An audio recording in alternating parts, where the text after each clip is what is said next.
मध्य प्रदेश के चुनाव से एक दिन पहले का यह ओपिनियन पोल देख सभी पार्टियों की नींद उड़ चुकी है। आखिर मध्य प्रदेश में कौन सी पार्टी चुनाव से पहले आगे है और कौन सी अपनी सरकार बनाने जा रही है? क्या मामा फिर से एक बार अपनी सरकार बनाएंगे या फिर कांग्रेस उनका सुपड़ा साफ कर देगी? इस वक्त मध्य प्रदेश में 230 विधानसभा सीटें हैं और अगर इसमें से 115 कोई भी पार्टी जीत जाती है तो वह उसमें से बहुमत की हकदार होगी। लेकिन ऐसे में कुछ गठबंधन अगर उसके साथ जुड़ जाते हैं तो वह पूर्ण बहुमत के साथ एक बड़ी सरकार बना सकती है। लेकिन पिछली बार ज्योतिरादित्य सिंधिया के पार्टी से बगावत के बाद केवल कांग्रेस की 15 महीने ही सरकार चल पाई। ऐसे में कांग्रेस पार्टी बाजी जीतने के बाद भी हार गई। लेकिन ऐसे में सवाल अब यह है कि ज्यादातर लोगों का रुझान किस ओर है? क्या लोग कांग्रेस पार्टी की तरफ ज्यादा आकर्षित हो रहे हैं या फिर भाजपा की ओर? लेकिन अभी जो ओपिनियन पोल सामने आया है वह काफी ज्यादा चौंका देने वाला है और जब आप इस ओपिनियन पोल को देखोगे तब आपको भी पता चल जाएगा कि कांग्रेस और भाजपा इस प्रकार मध्य प्रदेश के अंदर काफी दमखम के साथ चुनाव को जीतने को लेकर लगी हुई है। और यहाँ पूरे आंकड़े हम आज के इस ओपिनियन पोल में आपको दिखाने वाले हैं, इसलिए बने रहिएगा हमारे साथ वीडियो में एंड तक ताकि आपको यह पूरा ओपिनियन पोल समझ में आ सके। आपकी जानकारी के लिए बता दें कि मध्य प्रदेश में अब चुनाव को लेकर वक्त नहीं बचा है, लेकिन चुनाव के बाद भी यहाँ आंकड़े काफी ज्यादा महत्वपूर्ण होने वाले हैं। इसलिए अगर आप भी ऐसे चुनाव से पहले सटीक ओपिनियन पोल को देखना पसंद करते हैं तो चैनल को सब्सक्राइब करना मत भूलिएगा, क्योंकि इस पर हम ऐसी ही वीडियोस लाते रहते हैं। तो चलिए सबसे पहले बात करते हैं मध्य प्रदेश के इंदौर जिले की। इंदौर जिले से कुल 9 विधानसभा सीटें आती हैं, जिनमें से 3 पर कांग्रेस और 6 पर भाजपा ने बढ़त बनाए रखी है। मतलब कि पहली बारी में ही भाजपा ने कांग्रेस को एक तगड़ा डबल के आंकड़े का झटका दे दिया है, जिसमें भारतीय जनता पार्टी 3 नंबरों से आगे कांग्रेस से है। वहीं उज्जैन की 7 विधानसभा सीटों की बात की जाए तो भाजपा उसमें से 4 और कांग्रेस 3 सीटों पर ही बढ़त बना सकती है। मतलब कि यहाँ पर भी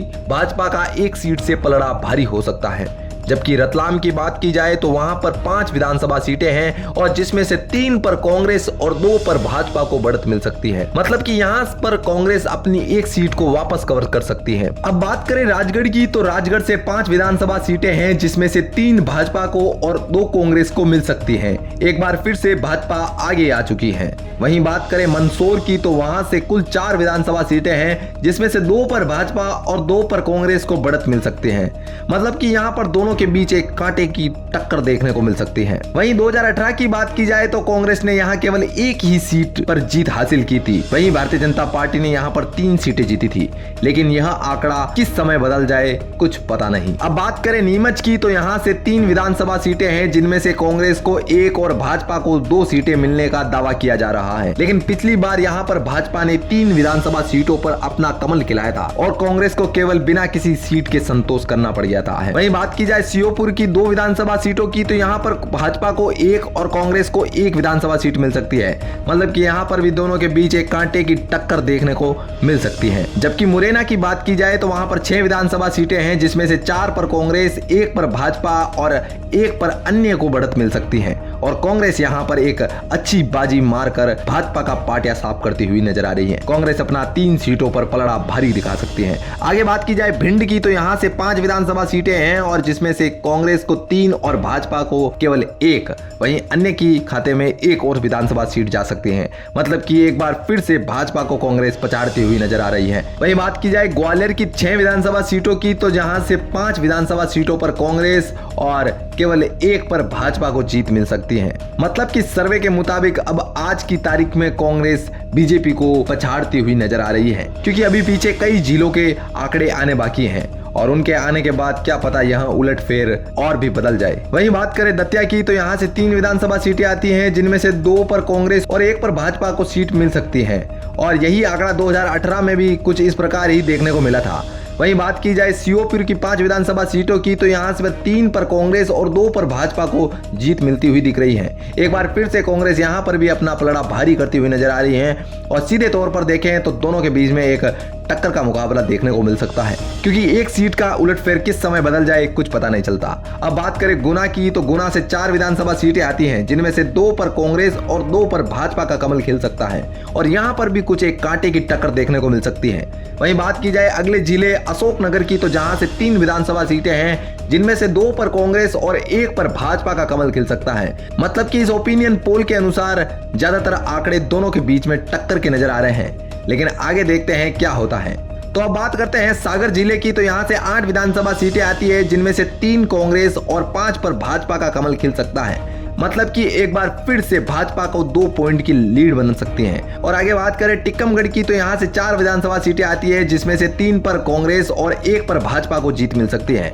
अगले जिले निमाड़ की बात की जाए, तो वहां पर केवल 1 ही विधानसभा सीट है और इस 1 पर भी भाजपा अपनी बढ़त बना सकती है। वही बात करें छतरपुर जिले की, तो वहां से 6 विधानसभा सीटें आती है, जिसमें से 3 कांग्रेस को और 3 भाजपा को मिलने का दावा किया जा रहा है। मतलब कि यहाँ पर भी एक कांटे की टक्कर देखने को मिल सकती है और दोनों पार्टियां एक बराबरी की ओर जा सकती हैं। वहीं बात करें दामोह की, तो वहां से 4 विधानसभा सीटें हैं, जिसमें से 1 पर कांग्रेस, 3 पर भाजपा की रुझान ज्यादा दिख रहा है और भाजपा को 2 पॉइंट की लीड मिल सकती है। अब बात करें पन्ना जिले की, तो वहां से 3 विधानसभा सीटें हैं और इनमें से भी 1 कांग्रेस को और 3 भाजपा के खाते में जाती दिख रही है। मतलब कि कुल मिलाकर तगड़ी टक्कर दोनों के बीच में दिख रही है। आगे बात करें सतना जिले की, तो यहाँ से 7 विधानसभा सीटें हैं, जिनमें से 2 पर कांग्रेस और 5 पर भाजपा का कमल खिल सकता है। वहीं बात करें रीवा की 8 विधानसभा सीटों की, जिनमें से 2 पर कांग्रेस और 5 भाजपा के खाते में जा सकती हैं और 1 अन्य के खाते में भी जाती हुई दिख रही है। मतलब कि अब भाजपा के लिए एक अच्छा आंकड़ा दिख रहा है, क्योंकि 5-5 पॉइंट की लीड अगर ऐसे ही बनती है तो भाजपा को एक अच्छा सपोर्ट मिल सकता है। लेकिन आगे के आंकड़े क्या कहते हैं, चलिए देखते हैं। अब बात करें सीडी की 4 विधानसभा सीटों की, तो जिनमें से 2 को कांग्रेस और 2 पर भाजपा अपनी बढ़त बना सकते हैं। हालांकि 2018 में यहाँ पर भाजपा का आंकड़ा 3 नंबर से आगे था। हालांकि इस बार दोनों के बीच में एक टक्कर देखने को मिल सकती है। वहीं बात की जाए सिंगरौली की, तो वहां से 3 विधानसभा सीटें हैं और 3 में से 1 पर कांग्रेस और 2 पर भाजपा को बढ़त मिल सकती है।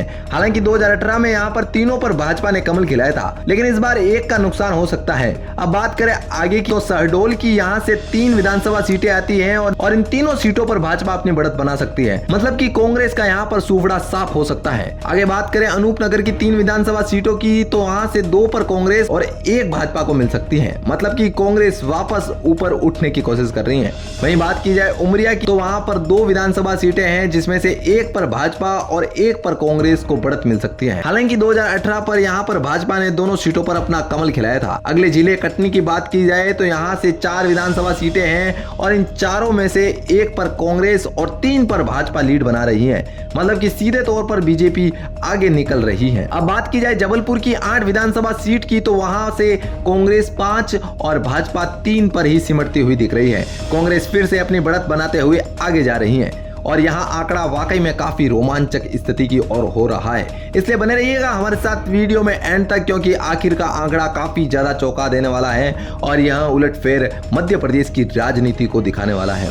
अब बात की जाए डिंडोरी की, तो वहां पर 2 विधानसभा सीटें हैं और इस बार दोनों पर कांग्रेस अपनी बढ़त बनाती हुई दिख रही है और भाजपा बिना किसी खाता खोले ही 0 पर सिमटती हुई दिख रही है। वही बात की जाए मंडाला जिले की, तो वहां पर 3 विधानसभा सीटें हैं, जिसमें से 2 पर कांग्रेस और 1 पर बीजेपी अपना कमल खिला सकती है। वहीं बात की जाए बालाघाट के 6 विधानसभा सीटों की, तो यहाँ पर कांग्रेस 4 और बीजेपी केवल 2 सीट पर अपनी बढ़त बना सकती हैं। हालांकि 2018 में यहाँ पर काफी ज्यादा चौंका देने वाला मामला था, लेकिन इस बार यहाँ का मामला कुछ अलग देखने को मिल रहा है। अब बात की जाए सिवनी की, तो सिवनी की 4 विधानसभा सीट हैं और यहाँ पर दोनों के बीच में एक कांटे की टक्कर देखने को मिल सकती है। मतलब कि सिवनी में एक बड़ा टक्कर का मुकाबला हो सकता है। वहीं बात की जाए नरसिंहपुर की 4 विधानसभा सीटों की, तो यहाँ भी दोनों को 2-2 सीटें मिल सकती हैं। और हाँ, 2018 में यहाँ पर कांग्रेस ने 3 सीटें जीती थी, मगर इस बार कुछ आंकड़ा बदलते हुए दिख सकता है। अब बात की जाए छिंदवाड़ा की, तो यहाँ पर 7 विधानसभा सीटें हैं और इन 7 सीटों में से 6 पर कांग्रेस और केवल 1 पर ही भाजपा जीत सकती है।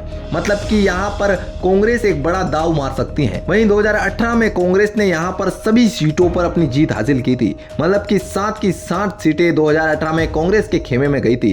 अब बात करें बैतूल की, तो 5 विधानसभा सीटें वहां से आती हैं और कांग्रेस यहाँ पर 4 और भाजपा को केवल 1 ही सीट मिलने का दावा किया जा रहा है। मतलब कि एक बार फिर से कांग्रेस अपना अच्छा अच्छा प्रदर्शन दिखा रही है।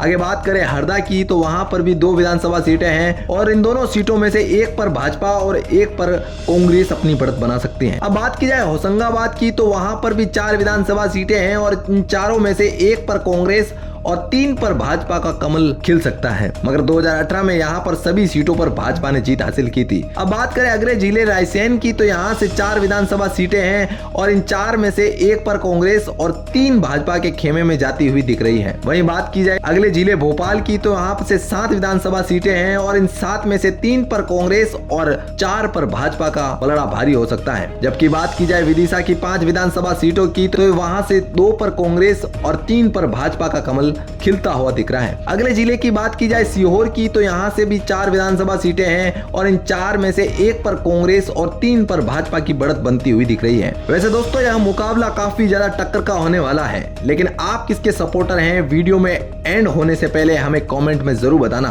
तो चलिए अब अगले जिले की बात की जाए अगर मालवा की तो मालवा से 2 विधानसभा सीटें आती हैं और इन दोनों सीटों में से एक पर कांग्रेस और एक पर भाजपा अपनी बढ़त बना सकती हैं और दोनों के बीच में एक कड़ा टक्कर का मुकाबला देखने को मिल सकता है। वहीं बात की जाए शाजापुर की तो 3 विधानसभा सीटें शाजापुर से आती हैं और इन 3 में से 2 पर कांग्रेस और 1 भाजपा के खेमे में जा सकती हैं। अगले जिले की देवास की बात करें तो यहाँ से 5 विधानसभा सीटें आती हैं और 5 में से 3 पर कांग्रेस और 2 पर भाजपा अपना कमल खिलाती हुई दिख रही है।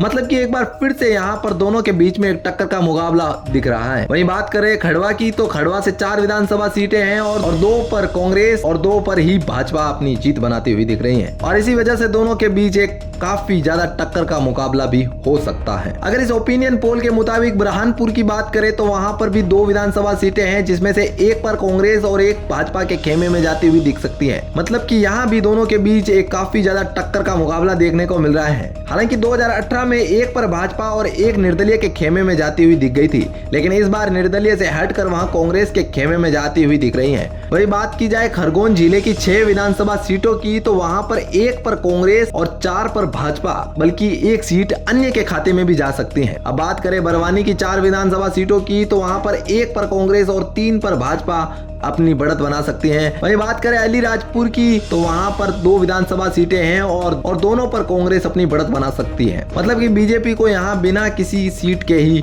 शांति बरतनी पड़ सकती है। अब बात करें झाबुआ की तो यहाँ पर भी 3 विधानसभा सीटें हैं और इन तीनों सीटों पर कांग्रेस अपनी बढ़त बना सकती है, जबकि भाजपा को बिना किसी खाता खोले ही बैठना पड़ सकता है। वहीं बात करें धार की 7 विधानसभा सीटों की तो 6 पर कांग्रेस और 1 पर भाजपा अपनी जीत बना सकती है। मतलब कि कांग्रेस एक बार फिर से अपना अच्छा प्रदर्शन दिखाती हुई दिख रही है और भाजपा काफी कमजोर दिख रही है। तो दोस्तों कुल मिलाकर यह था मध्य प्रदेश का चुनावी समीकरण, लेकिन अब देखना यह है कि इन आंकड़ों के मुताबिक मध्य प्रदेश के 52 जिलों में कौन सी पार्टी कितने पॉइंट से आगे लीड बना रही है, किसके खेमे में कौन सी सरकार बनती हुई दिख रही है, क्योंकि चुनाव से पहले के यही आंकड़े आगे देखने को मिलने के काफी ज्यादा अनुमान दिखाए जा रहे हैं। क्योंकि मध्य प्रदेश की 230 विधानसभा सीटों में से जो भी पार्टी 116 से अधिक, और अगर इस हिसाब से देखा जाए तो मध्य प्रदेश में कांग्रेस 108 से लेकर 125 सीटों पर अपनी बढ़त बनाती हुई दिख रही है। वहीं दूसरी तरफ भाजपा की बात की जाए तो वो 104 से 120 सीटें जीतती हुई दिख रही हैं। वहीं बात की जाए अन्य की तो अन्य 3 से 4 विधानसभा सीटें जीतने का अनुमान लगाया जा रहा है। हालांकि यहाँ आंकड़ा अब तक के हुए सर्वे के अनुसार है, लेकिन इन आंकड़ों में